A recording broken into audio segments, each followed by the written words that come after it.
Bismillahirrahmanirrahim. Assalamualaikum warahmatullahi wabarakatuh. Perkenalkan, nama saya Ramadhan. Di video kali ini atau di kesempatan kali ini saya akan menjelaskan tentang modifikasi pengolahan risiko dalam keuangan syariah. Nah, untuk mempersingkat waktu, mengefisienkan waktu, maka saya akan menjelaskan materi yang pertama, yaitu pembiayaan keuangan syariah. Pembiayaan keuangan syariah merupakan penyediaan uang atau tagihan yang dipersamakan dengan berdasarkan persetujuan atau kesempatan antara lembaga keuangan syariah dengan pihak yang dibiayai untuk mengembalikan uang atau tagihan tersebut setelah jangka waktu tertentu dengan imbalan yang ditetapkan sebelumnya.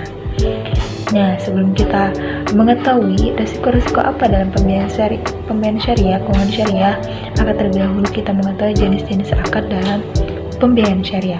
Yang pertama itu ada murabahah. Murabahah ini merupakan prinsip transaksi jual beli antara pihak nasabah dan pihak bank. Yang kedua, wadiyah. Wadiyah merupakan prinsip akad yang lebih merujuk pada titipan yang sifatnya murni tanpa ada imbalan yang diberikan kepada yang dititipi. Yang ketiga, wadiyah yadamana, yang merupakan akad penitipan uang di mana pihak yang menerima titipan boleh mempergunakan uang tersebut.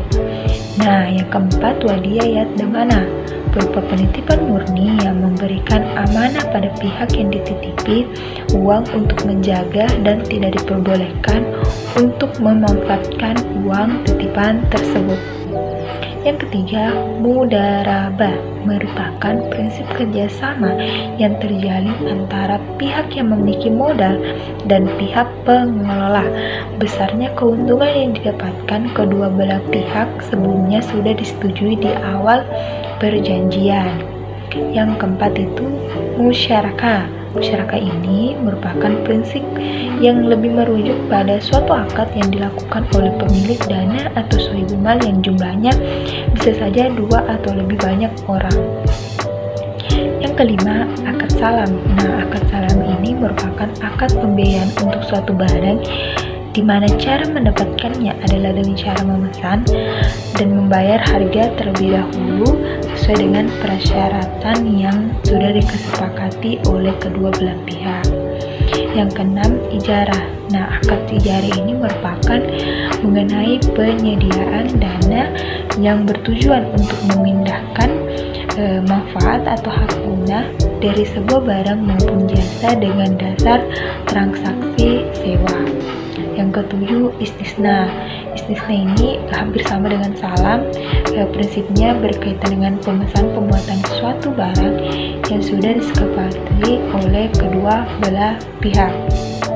Yang kedelapan, qard, merupakan akad pinjaman dana yang diberikan pada nasabah dengan ketentuan bahwa nasabah akan mengembalikan dana pinjaman tersebut sesuai dengan jangka waktu yang sudah disepakati. Yang kesembilan, ijarah mutahiyah bitamlik atau sering disebut dengan istilah IMBT, merupakan jenis akad yang merujuk pada pemindahan manfaat atau hak guna atas suatu barang atau jasa melalui transaksi sewa, namun juga terdapat pilihan untuk pemindahan kepemilikan. Nah, itu tadi mengenai tentang jenis-jenis akad pada pembiayaan keuangan syariah. Nah, akan saya tampilkan skema-skema atau bagan-bagan mengenai pembiayaan keuangan syariah.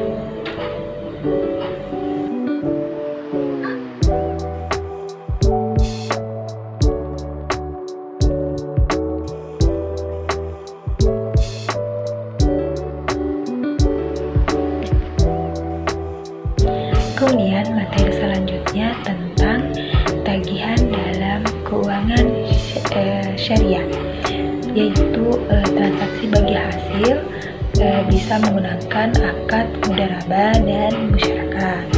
Transaksi sewa menyewa bisa menggunakan dalam bentuk ijarah. Sewa beli bisa menggunakan ijarah mutahiyah bitamlik atau IMBT. Transaksi jual beli bisa menggunakan dalam bentuk piutang bisa menggunakan murabah, salam, serta istisna. Transaksi pinjam meminjam bisa dalam bentuk piutang bisa menggunakan qard. Kemudian transaksi sewa menyewa jasa bisa menggunakan akad ijarah untuk transaksi multi jasanya. Kemudian yang materi keempat itu modifikasi pembiayaan modal kerja pada lembaga keuangan syariah. Yang pertama itu pembiayaan modal kerja pada keuangan syariah. Merupakan pembiayaan jangka pendek yang diberikan kepada perusahaan untuk membiayai kebutuhan modal kerja usahanya berdasarkan prinsip-prinsip syariah. Jangka waktu pembiayaan modal kerja di lembaga keuangan syariah minimal 1 tahun dan dapat diperpanjang sesuai dengan kebutuhan.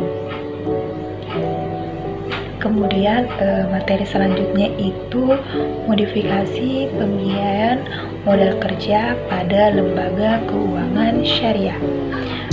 Ini bisa menggunakan pembiayaan likuiditas itu bisa menggunakan akad qard. Yang sebelumnya pembiayaan piutang juga bisa menggunakan akad qard. Yang pembiayaan persediaan bahan baku bisa menggunakan murabah, salam, serta istisna. Pembiayaan perdagangan umum bisa menggunakan akad mudarabah. Pembiayaan perdagangan pesanan bisa menggunakan wakalah, musyarakah, mudarabah, serta murabah. Kemudian materi selanjutnya itu risiko dalam keuangan syariah. Risiko dalam keuangan syariah disebut dengan ghorar. Ghorar berarti kekhawatiran menghadapi suatu kecelakaan, kerugian, dan atau kebinasaan. Ghorar dikatakan sebagai sesuatu yang bersifat ketidakpastian. Transaksi ghorar berarti sebuah transaksi yang mengandung unsur ketidaktahuan atau ketidakpastian antara dua pihak yang berinteraksi. Sesuatu objek akad tidak yakini dapat diserahkan.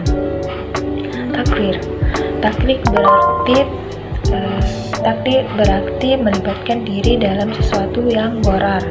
Jika seseorang melibatkan diri dan hartanya dalam kancah ghorar, maka itu berarti keduanya telah dihadapkan kepada suatu kebinasaan yang tidak diketahui olehnya. Transaksi ghorar dapat timbul karena beberapa sebab utama, yaitu pertama, kurangnya pengetahuan atau informasi pada pihak yang melakukan kontrak atau akad. Yang kedua, karena tidak adanya objek. Namun dalam hal ini ada pula yang membolehkan transaksi dengan objek yang secara aktual belum ada, dengan diiringi syarat bahwa pihak yang melakukan transaksi memiliki kemampuan mengolah untuk mampu memastikannya di masa depan. Kemudian itu ketidakpastian yang mungkin mengakibatkan pastinya kerugian. Risiko yang ketiga itu retun, yang diharapkan lembaga keuangan syariah lebih besar daripada retun yang terjadi. Kemudian materi selanjutnya yaitu risiko pembiayaan pada lembaga keuangan syariah. Ada beberapa. Yang pertama itu risiko terkait pembiayaan berbasis natural counterparty contract atau NCC meliputi yang pertama risiko terkait pembiayaan murabah, yang kedua risiko terkait pembiayaan ijarah, yang ketiga risiko terkait pembiayaan ijarah mutahiyah bitamlik atau sering disebut dengan IMBT, yang keempat risiko terkait pembiayaan salam dan istisna. Kemudian risiko yang kedua itu risiko terkait pembiayaan berbasis natural uncertainty contract atau NUC, yaitu dalam transaksi mudarabah dan musyarakah, meliputi seperti risiko fluktuasi pendapatan bisnis yang dibiayai, serta risiko karakter. Kemudian resiko yang ketiga itu resiko pembiayaan yang berupa itu risiko kredit. Kemudian resiko yang keempat itu sering terjadi seperti risiko pasar yang berupa risiko operasional, risiko likuiditas, risiko hukum, risiko reputasi, risiko strategi, risiko kepatuhan, serta risiko moral. Kemudian itu materi selanjutnya itu modifikasi pengelolaan risiko pembiayaan pada lembaga keuangan syariah. Yang pertama, mengetahui identifikasi atau mengidentifikasi risiko. Teknik identifikasi risikonya ini seperti brainstorming dengan pihak terkait, wawancara langsung kepada pihak yang bertanggung jawab, melakukan atau membagikan kuesioner kepada seseorang, terus melakukan analisis proyek sebelumnya, kemudian melakukan analisis SWOT, kemudian analisis asumsi dari tim pakar. Kemudian cara penilaian risikonya ini, yang pertama, indikator penilaian risiko digunakan untuk menilai tingkat kerugian dengan mungkin akan dihadapi dari hasil indikator penelitian yang didapat, maka dibuatlah tanggapan akan risiko keuangan yang akan terjadi di masa depan. Tanggapan risiko keuangan berfungsi untuk menentukan langkah apa yang dapat diambil sesuai dengan indikator penelitian dan risiko keuangan yang terjadi pada masa mendatang.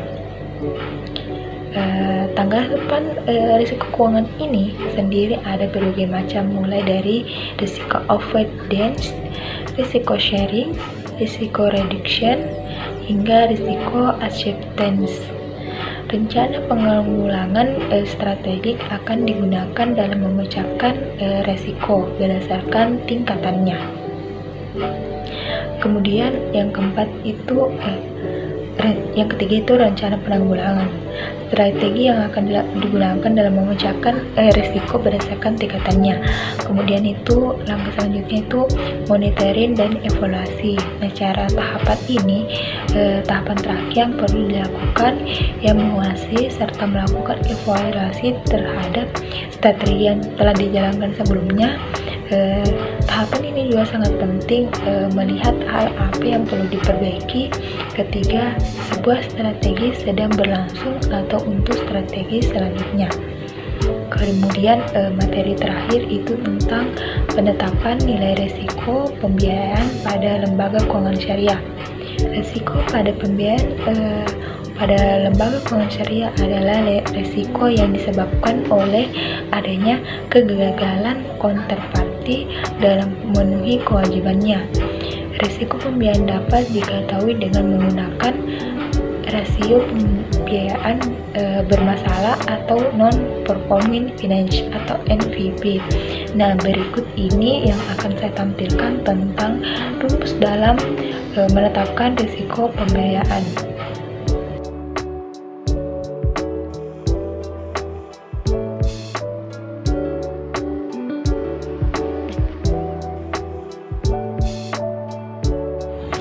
Nah, itu tadi sedikit penjelasan mengenai modifikasi pengelolaan risiko dalam keuangan syariah. Jika ada salah kata, salah ucapan, salah informasi, mohon dimaafkan. Wabillahi taufiq wal hidayah. Wassalamualaikum warahmatullahi wabarakatuh. Terima kasih atas menonton. Dah.